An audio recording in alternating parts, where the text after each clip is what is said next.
இந்த செய்தியை உங்களுக்காக வழங்குவது வெட்டிங் ஃபீவர் மேகசின்.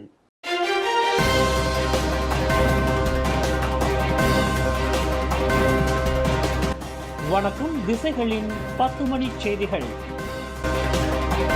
பிரதமர் அன்வார் குடும்பத்தின் சொத்து மதிப்புகளை ஆராய முடியுமா? SPRMற்கு துன் மகாதீர் சவால்.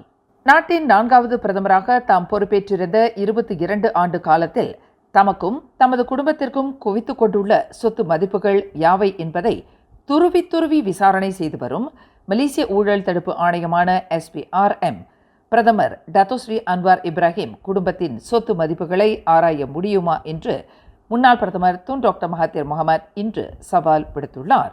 தம்முடைய செல்வ வளங்களை தொடர்ந்து ஆராய்ந்து வரும் SPRMின் நடவடிக்கை குறித்து கேள்வி எழுப்பிய துன் மகாதீர் தம்மை கேட்டுக்கொண்டதைப் போல பிரதமர் அன்வாரும் அவரின் குடும்ப உறுப்பினர்களும் கொண்டுள்ள சொத்துக்கள் யாவை என்பதை அறிவிக்க வேண்டும் என்று அந்த ஆணையத்தினால் உத்தரவிட முடியுமா என்று வினவினார். துன் மகாதீரின் 2 புதல்வர்களான மொக்சானி மகாதீர் மற்றும் மிர்சான் மகாதீர் தற்போது SPRMின் விசாரணைக்கு ஆளாகியுள்ள நிலையில் தங்களிடம் SPRM நடத்தும் விசாரணையானது தங்கள் தந்தை துன் மகாதீருக்கு விரிக்கப்பட்ட வலையாகும் என்று அண்மையில் பகிரங்கமாக குற்றம் சாட்டினர். தனது மகன் மிர்சானுக்கு SPRM அனுப்பி வைத்துள்ள நோட்டீஸின்படி தாம் அதிகாரத்தை தவறாக பயன்படுத்தியது தொடர்பில் SPRM சட்டத்தின் கீழ் குற்றம் இழைத்திருப்பதாக தெரிவிக்கப்பட்டுள்ளது என்று துன் மகாதீர் குறிப்பிட்டார். ஆனால் உண்மையிலேயே தாம் அத்தகைய குற்றத்தை புரிந்ததாக இதுவரையில் எந்தவொரு நோட்டீஸையும் SPRMிடமிருந்து பெறவில்லை என்று துன் மகாதீர் தெரிவித்தார். தாம் கோடிக்கணக்கான சொத்துக்களை குவித்து வைத்திருப்பதாக கூறியதன் காரணமாகவே அன்வாருக்கு எதிராக தாம் அவதூறு வழக்கு தொடுத்திருப்பதாகவும், ஆனால் அதற்கான ஆதாரங்களை அன்வார் இதுவரையில் காட்டவில்லை என்றும் துன் மகாதீர் குறிப்பிட்டார். அப்படி ஆதாரங்களை காட்ட முடியவில்லை என்றால் இதுவரையில் தாம் எந்தவொரு குற்றமும் புரியவில்லை என்பதே இதன் பொருளாகும் என்று துன் மகாதீர் வாதிட்டுள்ளார். கடந்த சனிக்கிழமை பின்னிரவு கோலாலம்பூர் அனைத்துலக விமான நிலையத்தில் துப்பாக்கி பிரயோகம் நடத்திவிட்டு தப்பிச் சென்ற நபர் கிளந்தானில் பிடிபட்ட நிலையில் பலத்த போலீஸ் பாதுகாப்புடன் இன்று ஷா அலாமில் உள்ள ஸ்லாங்கூர் போலீஸ் தலைமையகத்திற்கு கொண்டு வரப்பட்டார். 38 வயது ஹஃபீசுல் ஹராவி என்ற அந்த சந்தேக பேர் வழி அரச மலேசிய போலீஸ் படைக்கு சொந்தமான கிங் ஏர் B300 ரக விமானம் மூலம் கொத்தபாருவிலிருந்து சுபாங் விமான நிலையத்திற்கு கொண்டு வரப்பட்டார். பலத்த போலீஸ் பாதுகாப்புக்கு மத்தியில் விமானம் பிற்பகல் 2:20 மணி அளவில் சுபாங்கில் தரையிறங்கியது. விமானத்திலிருந்து கீழே இறங்கியதும் அந்த சந்தேக பேர் வழி போலீஸ் கார் மூலம் ஷா அலாமிற்கு கொண்டு செல்லப்பட்டார். அந்த நபர் துப்பாக்கி பிரயோகம் நடத்திய பின்னர் கிளாந்தான் தாய்லாந்து எல்லையின் மூலம் மக்காவிற்கு செல்வதற்கு திட்டம் கொண்டிருந்ததாக விசாரணையில் தெரிய வந்துள்ளது என்று புக்கிட் அமான் போலீஸ் தலைமையகத்தின் குற்றப்புலனாய்வுத்துறை இயக்குனர் டத்தோஸ்ரீ முகமது ஷுஹைலி முகமது ஜைன் தெரிவித்தார். தவிர மற்றவர்களுக்கு சொந்தமான 4 அடையாள கார்டுகளை அந்நபர் கொண்டிருந்ததாக முகமது ஷுஹைலி மேலும் கூறினார். கிள்ளான் பள்ளத்தாக்கில் இன்று மாலையில் பெய்த கனத்த மழையில் ஷா அலாம், சுபாங், சுங்கைபுலு உட்பட பல பகுதிகளில் திடீர் வெள்ளம் ஏற்பட்டுள்ளது. வெள்ளம் வீட்டை சூழ்ந்து கொண்டதாக பல அவசர அழைப்புகளை தீயணைப்பு மீட்பு படையினர் பெற்றதாக அதன் ஸ்லாங்கூர் மாநில உதவி இயக்குனர் அஹ்மத் முக்லிஸ் முக்தார் தெரிவித்தார். சுபாங் வட்டாரத்திலேயே அதிகமான அழைப்புகளை தாங்கள் பெற்றதாக அவர் குறிப்பிட்டார். Jalan Jati, Kampung Melayu Subang, Kampung Kubu Gajah முதலிய பகுதிகள் வெள்ளத்தினால் கடும் பாதிப்புக்கு இலக்கானதாக அவர் கூறினார். LRT ரயில் சேவையில் கிளானாஜயா வழித்தடத்தில் இன்று இடையூறு ஏற்பட்டது. மின்னல் தாக்கியதன் காரணமாக 3 ரயில் நிலையங்களின் மின் விநியோகத்தில் பாதிப்பு ஏற்பட்டதை தொடர்ந்து ரயில் சேவையில் இடையூறு ஏற்பட்டதாக LRT ரயில் சேவையை நடத்தி வரும் ரேபிட் ரயில் பெர்ஹாட் தெரிவித்துள்ளது.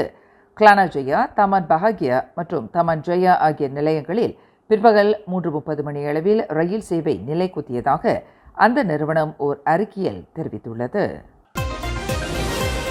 சிங்கப்பூர் பிரதமராக லாரன்ஸ் வாங் பதவி ஏற்றதும் அவரது புதிய அமைச்சரவையில் நடப்பு பிரதமர் லீ ஷியன் லூங் மூத்த அமைச்சராக பொறுப்பு வகிப்பார் என இன்று அறிவிக்கப்பட்டுள்ளது.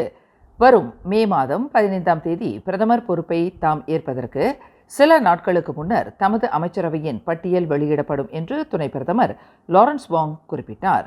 பிரதமர் லீ ஷியன் லூங் சிங்கப்பூருக்காக கடந்த 20 ஆண்டுகளாக பெரும் பங்காற்றி உள்ளதாகவும் அந்த காலகட்டத்தில் பொருளியல் வியப்பூட்டும் அளவில் வளர்ச்சியடைந்து உள்ளதாகவும் சிங்கப்பூரர்களின் வருமானமும் வாழ்க்கை தரமும் நிலையான வளர்ச்சியை அடைந்ததாகவும் லாரன்ஸ் வாங் புகழாரம் சூட்டியுள்ளார். உலகெங்கிலும் சிங்கப்பூரின் பெயர் வியக்கத்தக்க வகையிலும் மதிப்புடனும் பார்க்கப்படுவதாக கூறிய லாரன்ஸ் வாங், சிங்கப்பூரர்கள் அனைவரின் சார்பாக லீ ஷியன் லூங் நாட்டுக்காக ஆற்றிய தன்னலமற்ற சேவைக்கும் நிலையான பங்களிப்புக்கும் நன்றி தெரிவித்துக் கொள்வதாக குறிப்பிட்டார். ஜோஹோர் கடற்பரப்பில் வீற்றிருக்கும் பவளப்பாறை தீவான பத்துப்பூத்தே தீவை மலேசியா இழந்ததைப் போல் மீண்டும் ஒரு சம்பவம் நிகழ்ந்து விடாமல் இருக்க மலேசியா தனது கடற்பகுதியில் கண்காணிப்பு பணியை தீவிரப்படுத்தி உள்ளது என்று தற்காப்பு அமைச்சர் டத்துஸ்ரீ கலிட் நோட்டின் தெரிவித்துள்ளார். மலேசியாவிற்கு சொந்தமான கடற்பகுதியில் எந்தவொரு அத்துமீறலும் நடந்துவிடாமல் இருப்பதை உறுதி செய்வதற்கு இத்தகைய கண்காணிப்பு பணிகள் அவசியமாகும் என்று அவர் குறிப்பிட்டார். இதன் தொடர்பில் மலாக்கா நீரிணை, தென்சீன கடற்பகுதி, சூலு மற்றும் சுலாவேசி கடற்பகுதி ஆகியவற்றில் 24 மணி நேர கண்காணிப்பை மலேசியா தீவிரப்படுத்தி உள்ளதாக கலிட் நூடின் விளக்கினார். கொலகுபுபாரு சட்டமன்ற தொகுதி இடைத்தேர்தலில் மீண்டும் போட்டியிடுவதற்கான ஒரு வாய்ப்பை கராகான் கட்சிக்கு பரிகாத்தா நேஷனல் வழங்குமானால் மலாய்க்கார வேட்பாளர் ஒருவரை நிறுத்துவதற்கான சாத்தியம் இருப்பதாக அக்கட்சியின் துணைத் தலைவர் ஓ தோங் கியோங் கோடிக்காட்டியுள்ளார். தற்போது பக்கத்தான் ஹரப்பானின் DAP வசம் உள்ள கொலகுபுபாரு தொகுதியை கைப்பற்றுவதற்கு தகுதி வாய்ந்த வேட்பாளர்களை பரிகாத்தா நேஷனலின் உறுப்பு கட்சியான கராகான் கொண்டுள்ளதாக அவர் குறிப்பிட்டார். கடந்த ஆண்டு நடைபெற்ற தேர்தலில் கொலகுபுபாரு சட்டமன்ற தொகுதியில் DAP வேட்பாளர் லீ கி ஹியோங்கிடம் கராகான் வேட்பாளர் வெறும் 4199 வாக்குகள் வித்தியாசத்தில் தோல்வி கண்டதையும் அவர் சுட்டிக்காட்டினார். 7 வயது நிரம்பிய தனது பேத்தியை பாலியல் பலாத்காரம் செய்த குற்றத்திற்காக 71 வயது முதியவருக்கு விதிக்கப்பட்ட 20 ஆண்டு சிறை தண்டனையை புத்ராஜயா அப்பீல் நீதிமன்றம் இன்று நிலைநிறுத்தியது. தனது வயதை கருத்தில் கொண்டு 20 ஆண்டு கால சிறை தண்டனை குறைக்கப்பட வேண்டும் என்று அந்த முதியவர் செய்து கொண்ட விண்ணப்பத்தை 3 அடங்கிய நீதிபதிகள் குழுவிற்கு தலைமையேற்ற அப்பீல் நீதிமன்ற நீதிபதி டத்தோ ஹடரியா சைட் இஸ்மாயில் தள்ளுபடி செய்தார். முதியவரின் மேல்முறையீட்டில் தகுதிப்பாடு இல்லை என்பதால் உயர் நீதிமன்ற தீர்ப்பை நிலைநிறுத்துவதாக டத்தோ ஹடரியா சைட் இஸ்மாயில் தமது தீர்ப்பில் தெரிவித்தார். அந்த முதியவர் கடந்த 2018 ஆண்டு ஏப்ரல் 1 தேதி மாலை 6:30 மணியளவில் ஸ்லாங்கூர் காஜாங்கில் உள்ள ஒரு அடுக்குமாடி வீட்டில் தனது பேத்தியிடம் முறைகேடாக நடந்து கொண்டதாக குற்றச்சாட்டில் தெரிவிக்கப்பட்டது. சிறை தண்டனை காலத்தில் அந்த முதியவருக்கு 10 ஆண்டுகள் நல்லுறை வழங்கப்பட வேண்டும் என்பதுடன் விடுதலைக்கு பின்னர் 3 ஆண்டுகள் போலீசாரின் கண்காணிப்பில் இருக்க வேண்டும் என்று அப்பீல் நீதிமன்றம் உத்தரவிட்டது. கோலாலம்பூர் அனைத்துலக விமான நிலையத்தில் நிகழ்ந்த துப்பாக்கிச் சூட்டு சம்பவத்தில் பயண நிறுவனத்தின் உரிமையாளரான ஃபரா முகமது ஈசா என்ற பெண்மணியின் உயிரை காப்பாற்றும் முயற்சியில் துப்பாக்கி தோட்டா பாய்ந்து ஆபத்தான நிலையில் மருத்துவமனையில் சேர்க்கப்பட்ட அந்த மாதுவின் மெய்க்காவலர் உடல்நிலை தற்போது சீராக இருப்பதாக அறிவிக்கப்பட்டுள்ளது. அந்நபரின் உடலில் பாய்ந்த தோட்டாவை அகற்றுவதற்கு இன்று சுமார் 5 மணி நேரம் அறுவை சிகிச்சை நடைபெற்றதாக அவரின் மனைவி நொரைடா ஹசன் தெரிவித்தார். காலை 11:30 மணிக்கு தொடங்கிய அறுவை சிகிச்சை மாலை 4:30 மணியளவில் முடிவடைந்தது. அவருக்கு தற்காலிகமாக டயாலிசிஸ் இரத்த சுத்திகரிப்பு செய்யப்பட வேண்டும் என்று மருத்துவர்கள் தெரிவித்துள்ளதாக நொரைடா ஹசன் குறிப்பிட்டார். மலாய்க்காரர்களின் அடுத்த 10 ஆண்டு காலம் குறித்து தனது அகப்பக்கத்தில் ஆருடம் தன்மையில் கருத்து பதிவேற்றம் செய்துள்ள முன்னாள் துணை பிரதமர் அப்துல் கஃபார் பாபாவின் புதல்வர் தம்ரின் கஃபார் பாபா இன்று புக்கிட் அமான் போலீஸ் தலைமையகத்தில் விசாரணைக்கு உட்படுத்தப்பட்டுள்ளார். காலை 10:30 மணிக்கு புக்கிட் அமானுக்கு அழைக்கப்பட்ட 74 வயது தம்ரின் கஃபார் பாபாவிடம் வாக்குமூலம் பதிவு செய்யப்பட்டிருப்பதை போலீஸ் படை தலைவர் தான்ஸ்ரீ ராசாருடீன் ஹுசைன் உறுதிப்படுத்தியுள்ளார். சக நாட்டைச் சேர்ந்த நபர் ஒருவரை கொலை செய்து சடலத்தை கந்திங் ஹைலண்ட்ஸ் பகுதியில் உள்ள கட்டுமான தளத்தில் தூக்கி எறிந்ததாக வங்காளதேச ஆடவர் ஒருவர் இன்று பந்தோங் மேஜிஸ்ட்ரேட் நீதிமன்றத்தில் குற்றம் சாட்டப்பட்டார். அஷ்ரஃபுல் அலி என்ற 34 வயதுடைய அந்த வங்காளதேச ஆடவருக்கு எதிரான இக்கொலை வழக்கு உயர் நீதிமன்றத்திற்கு மாற்றப்படுவதால் அவரிடம் எந்தவொரு வாக்குமூலமும் பதிவு செய்யப்படவில்லை. கடந்த மார்ச் 31 தேதி இரவு 8:30 மணி அளவில் கந்திங் ஹைலண்ட்ஸில் உள்ள கட்டுமான தளத்தில் இன்னும் பிடிபடாமல் இருக்கும் மேலும் ஒரு நபருடன் கூட்டு சேர்ந்து ஒரு வங்காளதேச பிரஜையான 44 வயது நஸ்ருல் மோலா என்பவரை கொலை செய்ததாக அஷ்ரஃபுல் அலி மீது கொலை குற்றச்சாட்டு சுமத்தப்பட்டுள்ளது.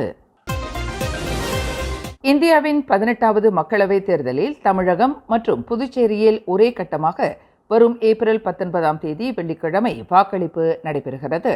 தமிழகத்தில் 39 தொகுதிகளிலும் புதுச்சேரியில் ஒரு தொகுதியும் மொத்தம் 40 தொகுதிகள் சம்பந்தப்பட்ட 2024ஆம் ஆண்டுக்கான மக்களவை தேர்தலுக்கான 28 நாள் தேர்தல் பிரச்சாரம் நாளை ஏப்ரல் 17ஆம் தேதி புதன்கிழமை மாலை 6 மணியுடன் ஓய்கிறது. தேர்தல் பிரச்சாரத்தில் கலந்து கொண்ட தொகுதி சாராத வெளியூர் நபர்கள் நாளை மாலை 6 மணிக்கு தேர்தல் பிரச்சாரம் முடித்தவுடன் அந்த தொகுதியை விட்டு வெளியேற வேண்டும். ஹோட்டல்கள், விடுதிகளில் வெளியூர் நபர்கள் இல்லை என்பதை ஹோட்டல் நிர்வாகம் உறுதி செய்ய வேண்டும் என்று தமிழ்நாடு தலைமை தேர்தல் அதிகாரி சத்யபிரதா சாஹூ உத்தரவிட்டுள்ளார். மாலை 6 மணிக்கு மேல் தேர்தல் தொடர்பான கூட்டம் மற்றும் ஊர்வலம் நடத்தவோ அதில் வேட்பாளர் பங்கேற்கவோ கூடாது. பொழுதுபோக்கு நிகழ்ச்சிகள் மற்றும் திரையரங்குகள் மூலம் தேர்தல் பரப்புரை செய்யக்கூடாது. விதிமுறைகளை மீறுபவர்களுக்கு 2 ஆண்டுகள் சிறை தண்டனை விதிக்கப்படும் என்று சத்யபிரதா சாஹூ எச்சரிக்கை விடுத்துள்ளார். மேலும் செய்திகளை தெரிந்து கொள்ள கீழே இருக்கும் பெல் பட்டனை அழுத்துங்கள். உங்கள் மகிழ்ச்சியை வெளிப்படுத்த லைக் மற்றும் ஷேர் செய்யுங்கள். தொடர்ந்து திசைகளோடு இணைந்திருக்க சப்ஸ்கிரைப் செய்யுங்கள்.